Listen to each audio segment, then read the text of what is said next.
Survoler Victoria Harbour est une tâche ordinaire d'un régiment d'aviation de la garnison de Hong Kong de l'armée populaire de libération.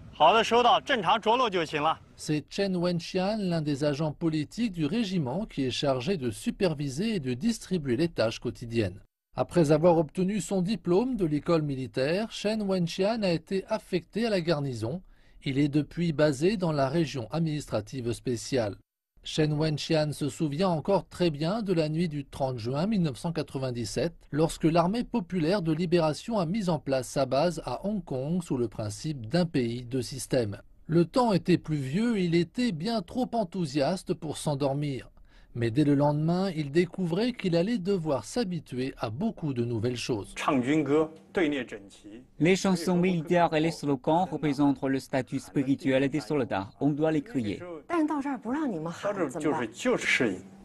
S'adapter, il suffit de s'adapter. C'est une coutume locale. Nous devons respecter sans condition les citoyens de Hong Kong. D'autres choses ont également dû être apprises.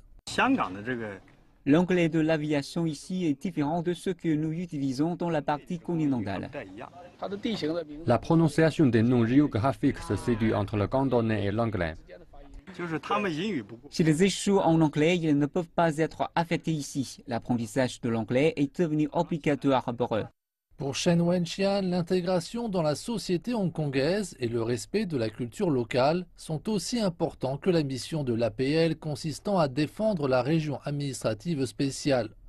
Depuis 1997, les journées portes ouvertes quotidiennes de la garnison aux citoyens de Hong Kong ont attiré 627 000 visiteurs. Depuis 2005, la garnison propose un camp d'été militaire aux adolescents hongkongais. Je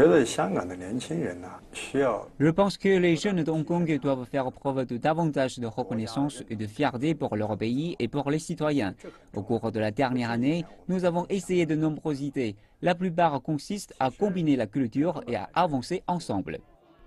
Alors que la garnison de Hong Kong s'ouvre davantage aux civils de la région, Chen Wenxian estime que Hong Kong s'ouvre aussi à ses soldats. Il espère d'ailleurs que cette compréhension et ce respect mutuel pourront aider à harmoniser les relations entre les soldats de la ville insulaire et les civils.